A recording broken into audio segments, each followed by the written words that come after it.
Hello and welcome to the Toffee Blues, your source for all things Everton, and welcome to another 24/7 news report. The big news, of course, coming out today is that David Moyes has rejoined Everton. I don't think anyone's really surprised to hear this news. I think this was to be expected, really, that Moyes was going to come back, and that I do think it's the right move. I know some people are a little iffy on it because they think it shows a lack of ambition, but I think at the place the club is right now, the best move is the safe move. And again, we've seen at Moyes' time at Everton and at West Ham that he's a great squad builder and can push a team up the table with a squad that may not look as good as it seems. Can he push it to a certain point? Is there limits with David Moyes? Yeah, 100%. But we have to get to those limits first before we can say something like a rejoining of David Moyes is a lack of ambition.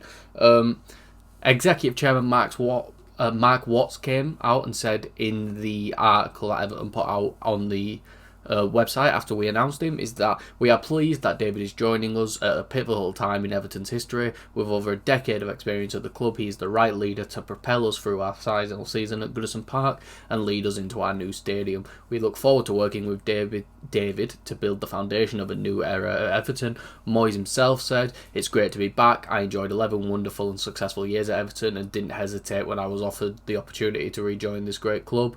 I'm excited to be working with the Friedkin Group and I'm looking forward to helping them rebuild the club. Now we need Goodison and all Evertonians to play their part in getting behind the players in this important season so we can move into our fabulous new stadium as a Premier League team." Everything you'd expect to see, really, but it's exactly what it is. Moyes knows the club better than 99% of people out there. He was here for 11 years, and the new owners will want a sense of stability. If they're going to put money into the club, they're going to want, they're going to want the stability there to know that they can spend money and not worry about relegation, which is probably a big reason to why Moshiri just pulled investment, to be completely honest with you. And it says everything about Moshiri, that really, but yeah, I think it doesn't really surprise me. I'm really happy to have him back, and I think Moyes is going to be able to help us push the table up, especially if we get some transfers before the window ends in like 3 weeks' time, I think around it is.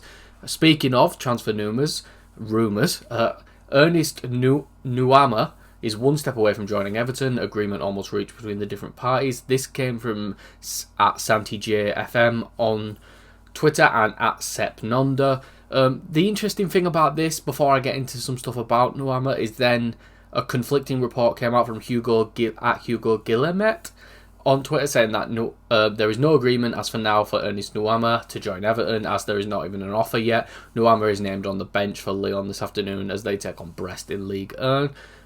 So this is one where take it with a pinch of salt. I don't know who the more reliable journalist in France is, to be honest with you, but NUAMAH, it could be a thing where, again, like you mentioned, is it a thing where we've made an agreement with the player, maybe with his agent, and then it's negotiating a fee with Lyon. We'll have to see when the news comes out. This is another one of the Felwell favourites. We saw it in the summer. Same with players like Philogene. It's another player that we've gone back in for that we weren't able to get in the summer. Fulham almost stole him, but he went on a runner and refused to join the club.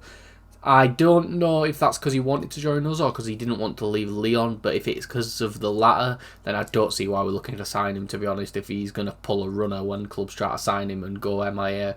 It's one of those, we'll have to see, really, but yeah, he looks like a really good player. The numbers aren't the best in terms of goals and assists, only 1 goal and 1 assist in 16 appearances, both of those coming in the Europa League.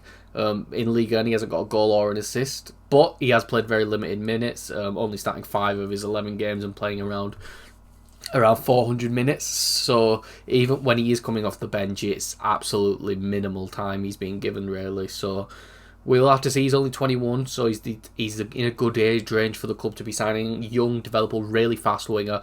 Has earned comparisons to people like fellow Ghanaian and Mohamed Kudus from FBref, but is that because they're both Ghanaian? I don't really know. But I will say that with the comparisons, these dribbling numbers are fantastic. Most of them in the top 15% of all wingers in Europe's top 5 leagues.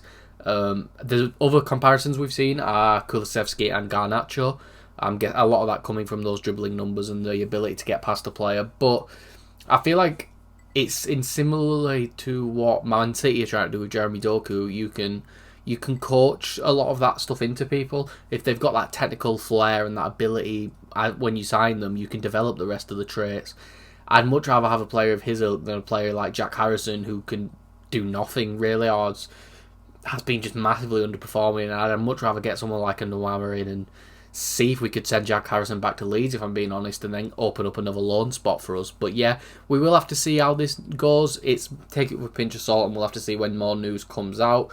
And the last bits of news today come from Everton women, and that's Izzy Hobson and Ellie Jones have both joined Sheffield United women on loan for the remainder of the 24-25 season, and that Macy Settle has rejoined Blackburn Rovers women on loan until the end of the campaign. I want to wish them all good luck and hope for a really fruitful loan spell so they can come and contribute to the first team next season. But that is all for this video. If you did enjoy, please make sure to like and subscribe. Follow us on Twitter at Everton Newsfeed, and follow me on Twitter at Callum Branham3. And I'll see you all for the next video and or live stream that I am on. Goodbye everyone.